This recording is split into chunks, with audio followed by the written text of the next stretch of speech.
इसी composition table में हम अब एक दूसरे सेट की बात करते हैं। मान लीजिए हमने एक और सेट लिया S और इस बार हमने एलिमेंट्स लिए 2, 4, 6, 8। हमने एक और सेट लिया, नाम दिया S, एलिमेंट्स ले लिए 2, 4, 6, 8 और सिंबल के रूप में हमने लिया, सिंबल जो है हमने लिया इनटू का 10। जैसे इस वाले कॉम्पोजिशन टेबल में हमने एक सेट लिया था और सिंबल प्लस का 5 लिया था, वैसे ही इस बार हमने सेट लिया है S 2, 4, 6, 8 एलिमेंट के साथ और हमारा सिंबल मल्टीप्लाई का 5 है। इसके लिए हमें कॉम्पोजिशन टेबल संयोजन सारणी बनाने वाले हैं। देखिए, कॉम्पोजिशन टेबल बनाने के लिए, सारणी बनाने के लिए सबसे पहले ये आपका फर्स्ट कॉलम है, ये आपका फर्स्ट रो है। इन दोनों के इंटरसेक्शन पॉइंट, प्रतिच्छेद बिंदु पर ये सिंबल रहेगा, तो यहां पर सिंबल जो है हमारा इनटू का 10 है। आपके एलिमेंट्स कौन कौन से थे? आपके एलिमेंट थे 2, 4, 6 और 8। यहां पर भी 2, 4, 6 और 8। इसके बाद आप इस टेबल को कंप्लीट करिए।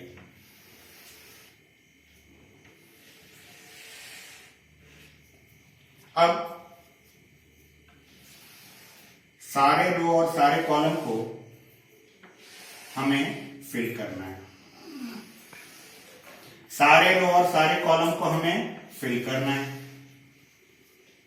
चलिए, आप हमेशा ध्यान रखिए कि ये सिंबल जो है एक बाइनरी के सिंबल की तरह यूज होगा और बाइनरी का सिंबल जो है हमेशा 2 एलिमेंट्स पर अप्लाई होता है।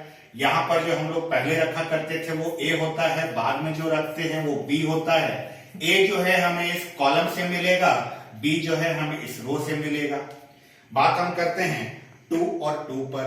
सबसे पहले आप यहां से एक एलिमेंट को ले लीजिए।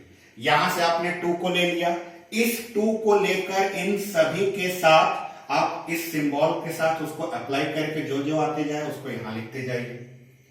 इनटू का 10 मतलब, इनटू का 10 मतलब कि अगर कहीं पर इनटू का 10 लिखा है और ये A और B पर अप्लाई किया जाए तो इसका मतलब कि A और B को पहले आप मल्टीप्लाई करने वाले हैं। मल्टीप्लाई करके जो भी आंसर आएगा उसको 10 से आप डिवाइड करने वाले हैं और 10 से डिवाइड करके जो पॉजिटिव रिमाइंडर बचेगा उसी को लिखना है। यहां पर हमने 2 लिया, ये 2 हमारा A का काम कर रहा है, यहां से हम एक एक एलिमेंट को लेते जाएंगे, ये हमारा B का काम करते जाएगा। बात अगर हम करें इस 2 का इस 2 के साथ, तो इसका जब इसके साथ लेंगे तो A की जगह हमारे पास 2 है, B की जगह हमारे पास 2 है, यानी यहां पर 2 है और यहां पर भी 2 है। 2 को 2 के साथ मल्टीप्लाई करेंगे तो 4 आएगा। 4 में अगर 10 से डिवाइड किया जाए तो रिमाइंडर हमारा 4 बचेगा। अब 2 का 4 के साथ सोचिए, 2 का 4 के साथ मल्टीप्लाई 8 होता है। 8 में अगर आप 10 से डिवाइड करें तो आपका आंसर यहाँ 8 आएगा रिमाइंडर। शेषफल आपका 8 बचता है।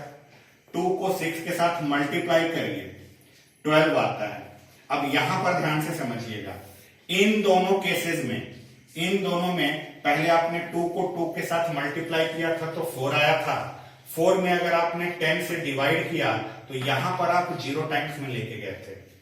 अगर यहां का नंबर यहां वाले से कम है तो यहां 0 से मल्टीप्लाई करिएगा, 0 को 10 से मल्टीप्लाई करिएगा तो 0 माइनस करके जो रिमाइंडर बचा था हमने उसको लिखा था। लेकिन 2 को 6 के साथ मल्टीप्लाई करने पर आपके पास 12 आता है। 12 में जब आप 10 से डिवाइड करने जाएंगे तो ये 12 10 से बड़ा है तो यहाँ 1 टाइम में जाएगा। 10 सब्ट्रैक्ट करेंगे तो फाइनल आंसर हमारा रिमाइंडर का 2 है। तो 2 को 6 के साथ करें तो 12 में 10 से डिवाइड करेंगे तो रिमाइंडर 2। 2 को 8 के साथ, 8 2 जा 16, 16 में अगर 10 से डिवाइड करें, 16 में 10 से डिवाइड 6। ये सीरीज भरने के लिए 4 को 2 के साथ लीजिए, 4 को 2 के साथ लेंगे, 4 इंटू 2 8, 8 में 10 से डिवाइड करना है, रिमाइंडर 8 आएगा। 4 को 4 के साथ लीजिए, 4 4 जा 16, 16 में अगर 10 से डिवाइड करें 6 आएगा। 4 को 6 के साथ लीजिए, 4 इंटू 6 24, 24 में 10 से डिवाइड करिए, रिमाइंडर 4। 4 को 8 के साथ लीजिए, 8 4 जा 32, 32 में अगर 10 से डिवाइड किया, रिमाइंडर 2। इसके बारे में देखिए, 6 को 2 के साथ, 6 2 जा 12, 12 में जब 10 से डिवाइड करेंगे, रिमाइंडर 2। 6 4 जा 24, 24 में जब हम 10 से डिवाइड करेंगे, यहां 4 आएगा। 6 6 जा 36, 36 में जब 10 से डिवाइड करेंगे, 6 आएगा। 6 8 जा 48, 48 में 10 से डिवाइड करेंगे,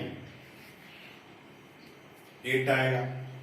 8 का टेबल ये वाला जो भरना है, इसमें 8 को 2 से मल्टीप्लाई करिए, 8 को 2 से मल्टीप्लाई करेंगे 16, 16 में 10 से डिवाइड करेंगे, यहां 6।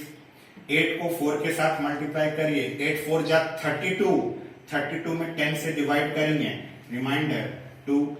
8 को 6 के साथ लीजिए, 8 6 जा 48, 10 से डिवाइड करेंगे, 8 8 8 जा 64, 64 में जब 10 से डिवाइड करेंगे, यहां पर आपका 4।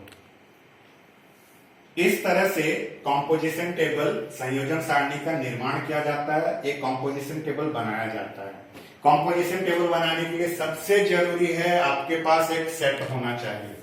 चाहे कॉम्पोजिशन टेबल किसी भी सिंबल के लिए बने, आपके पास एक सेट का होना जरूरी है और एक सिंबल का होना जरूरी है।